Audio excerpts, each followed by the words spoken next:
فبأي آلاء ربكما تكذبان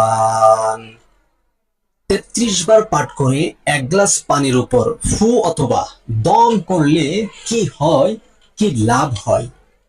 আজীব এক আমল, আল্লাহু আকবার কাবীরা।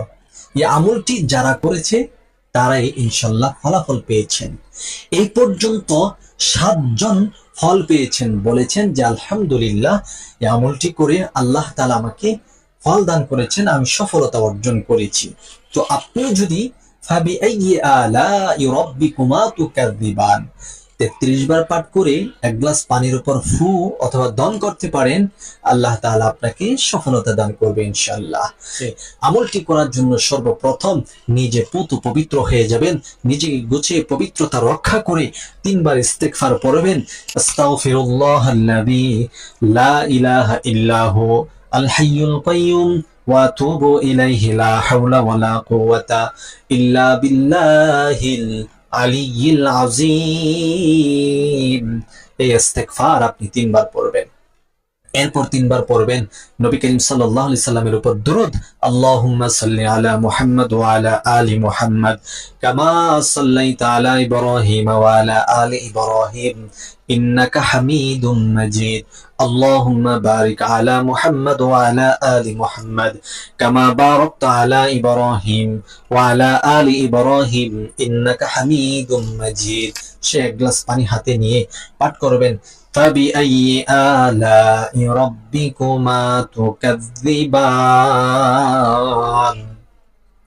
فبأي آلاء ربكما تكذبان এরকম ভাবে 33 বার পড়বেন।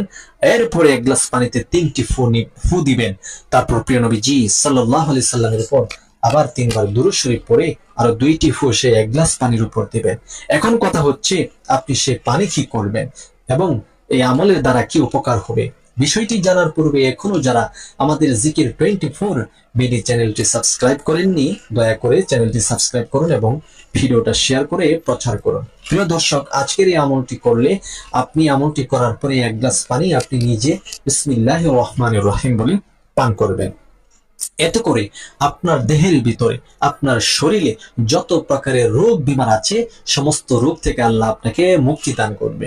বিশেষ করে যাদের পুরাতন জ্বর, বাত জ্বর হয়েছে, সেই সমস্ত জ্বর থেকে আল্লাহ তাআলা তাদেরকে সুস্থতা নসিব করবেন, হেফাজত করবেন এবং সেই সাথে আপনার 365টি জোড়া শরীরের জোড়া শুকরিয়া আদায় হয়ে যাবে ইনশাআল্লাহ। আল্লাহর শুকর আদায় করবেন বেশি বেশি করে, আল্লাহ তাআলা নিয়ামত দান করবে। সুস্থতা লাভের জন্য আমলটি করবেন, আল্লাহ তাআলা অবশ্যই আপনাকে সুস্থতা নসিব করবে। তাই আজকের এই ভিডিওটি আপনাদের কাছে কেমন লাগছে অবশ্যই জানাবেন এবং ভিডিওটা শেয়ার করতে কিন্তু ভুলবেন না। আসসালামু আলাইকুম।